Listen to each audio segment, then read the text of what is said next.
everyone and welcome back to my channel Ma's Kitchen. So இன்னைக்கு நம்ம சேனல்ல சூப்பரான கத்திரிக்காய், வாழைக்காய், கேரட் அவியல் தான் பார்க்க போறோம். இது செய்யறது எப்படின்னு பார்க்கிறதுக்கு வாங்க இப்போ நம்ம வீடியோக்குள்ள போலாம்.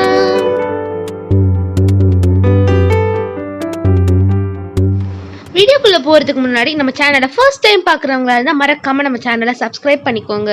கூடவே பக்கத்தில் இருக்க பெல் ஐக்கானை கிளிக் பண்ணிக்கோங்க. அப்பதான் நம்ம போடுற வீடியோஸ் எல்லாம் இன்ஸ்டன்ட் நோட்டிஃபிகேஷனாக வரும்.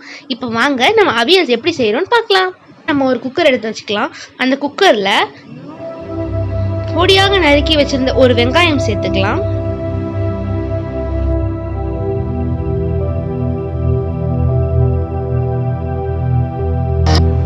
நான் இன்னைக்கு 3 வெங்காயம் வெட்டி வச்சிருக்கேன். அதுல வந்து கொஞ்சம் ஒரு கைப்பிடி அளவு தனியா எடுத்து வச்சுக்கலாம். ஏன்னா நம்ம தாளிக்கும் போது போட்டுக்கலாம். அதோட ஒரு கொத்து அளவுக்கு கருவேப்பிலை சேர்த்துக்கலாம்.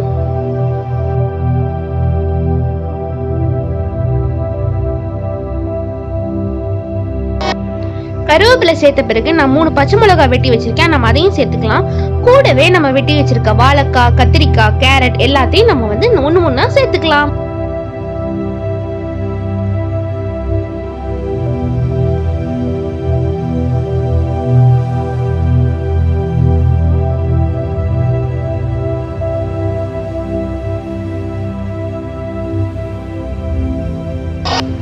கால் டீஸ்பூன் மஞ்சள் தூள் சேர்த்துக்கலாம்.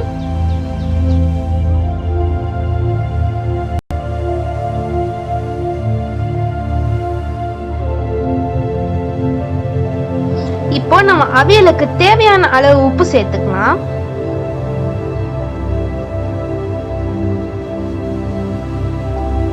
உப்பு சேர்த்த பிறகு இந்த அவியலை வேக வைக்கிறதுக்கு நான் இன்னைக்கு 1 கிளாஸ் அளவு தண்ணி சேர்த்துக்கிறேன். சேர்த்துட்டு நம்ம வந்து இந்த குக்கர் மூடி வச்சு 5 விசில் வரைக்கும் நம்ம வேக வச்சுக்கலாம். ரொம்பவும் வேக வைக்காதீங்க. காய்கள் கொஞ்சம் கடிக்கிற மாதிரி இருக்கணும். ரொம்ப குழஞ்சிடுச்சுன்னா சாப்பிட்றதுக்கு அவியல் நல்லா இருக்காது. இப்போ நம்ம குக்கர் மூடி போட்டு 5 விசில் நம்ம வேக வைக்கலாம். நம்ம அவியல் வெந்ததுக்கு அப்புறம் எப்படி இருக்குன்னு சொல்லிட்டு பார்க்கலாம்.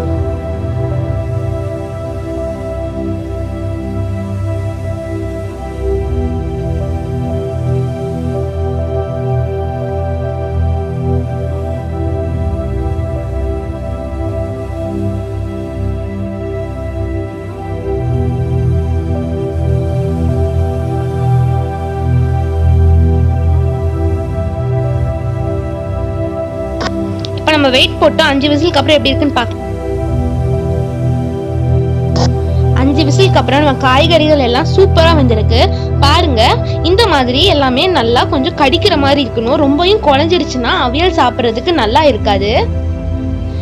இப்போ நம்ம இந்த அவியலுக்கு தேவையான மசாலாவை நம்ம வந்து அரைச்சி எடுத்துக்கலாம்.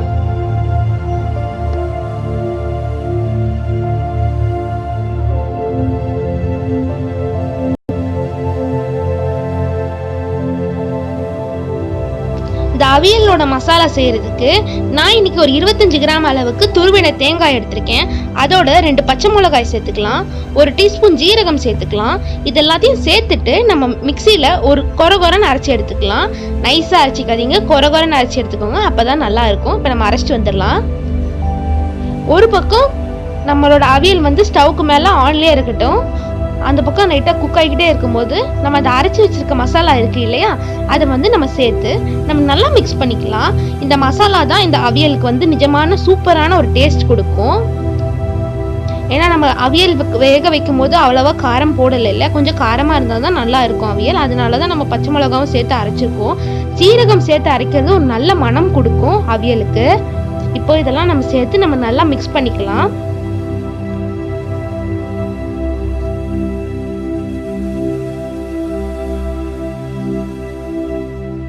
இந்த அவியல் ரெசிபி வந்து கேரளாவில் ரொம்ப பாப்புலரான ஒரு டிஷ்ஷு. நம்ம ஊரில் அடையோட அவியல் வச்சு சாப்பிடுவோம். அடை அவியல் காம்பினேஷன் நிஜமாவே சூப்பராக இருக்கும். இது வந்து அடைக்கு மட்டும் இல்லாமல் காரக்குழம்பு, வத்தக்குழம்பு, அது மட்டும் இல்லாமல் கத்திரிக்காய் போட்டு புளிக்குழம்பு மாதிரி செய்வோம் இல்லையா, அதுக்கு வச்சு சாப்பிட்டா கூட ரொம்பவே சூப்பராக இருக்கும். கண்டிப்பாக நீங்கள் உங்கள் வீட்டில் ட்ரை பண்ணி பாருங்கள். இப்போ இந்த அவியல் ரெசிபி இன்னும் முடியல. இதுக்கு நம்ம தாளிச்சு கொட்டணும் இல்லையா, இதுக்கு நம்ம எப்படி தாளிக்கணுங்கிறத வாங்க பார்க்கலாம்.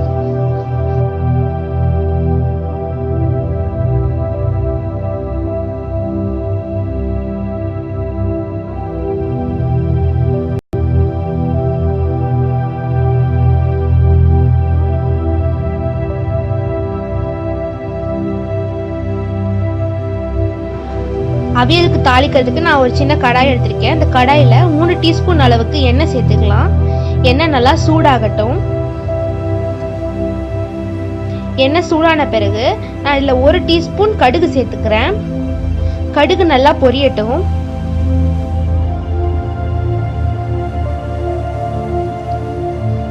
ஒரு 1/4 டீஸ்பூன் அளவுக்கு பெருங்காயம் சேர்த்துக்கலாம். இப்போ நம்ம கடுகு பெருங்காயம்லாம் நல்லா பொரிஞ்சிருச்சு.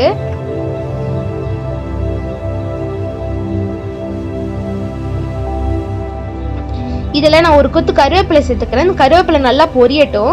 நான் இன்னைக்கு நார்மலான எண்ணெயில் வந்து தாளிக்கிறேன். உங்கள் வீட்டில் தேங்காய் எண்ணெய் இருந்துச்சுன்னா இந்த அவியல் ரொம்ப நல்லா டேஸ்ட்டாக இருக்கும். இந்த தேங்காய் எண்ணெய் போட்டு தாளிச்சாலே அந்த அவியலோட ரியல் டேஸ்ட் சூப்பராகவே இருக்கும். இதோட நான் ஒரு கொஞ்சம் வெங்காயம் நான் எடுத்து வச்சிருந்தேன் இல்லையா, அதையும் நம்ம சேர்த்து வந்து நம்ம நல்லா வந்து மிக்ஸ் பண்ணிக்கலாம். கொஞ்சம் வெங்காயம் நிறையா போடுங்க தாளிக்கும் போது, அப்போ தான் அந்த டேஸ்ட் சூப்பராக இருக்கும் அவியலுக்கு. ஏன்னா நம்ம அவியல் செய்யும் போது வெங்காயம் போடுறோம், அது நல்லா அவிஞ்சிறதுனால அந்த டேஸ்ட் இருக்காது.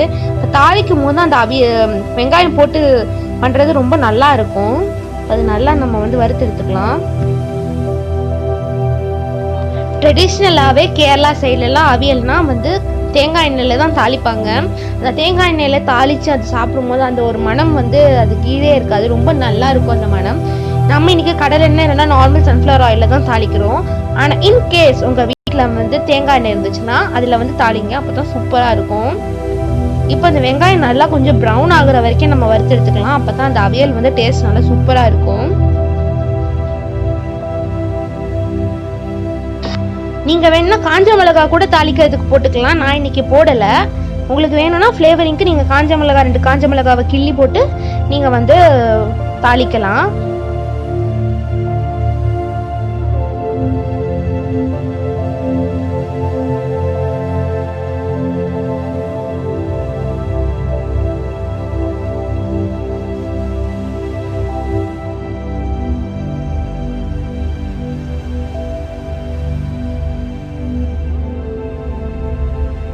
இப்போ நம்ம தாளிச்சது ரெடி ஆயிடுச்சு.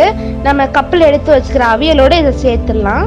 சேர்த்துட்டா அவ்வளோதான், நம்மளுடைய சூப்பரான அவியல் ரெசிபி ரெடி ஆயிடுச்சு. இதை கண்டிப்பாக நீங்கள் உங்கள் வீட்டில் ட்ரை பண்ணி பாருங்கள். ட்ரை பண்ணி பார்த்துட்டு எப்படி இருந்துச்சுன்னு சொல்லி கமெண்ட் செக்ஷனில் சொல்லுங்கள். இந்த வீடியோ உங்களுக்கு பிடிச்சிருந்துச்சுன்னா மறக்காமல் லைக் பண்ணுங்கள், ஷேர் பண்ணுங்கள், அண்ட் தொடர்ந்து மாஸ் கிச்சனுக்கு சப்போர்ட் பண்ணுங்கள்.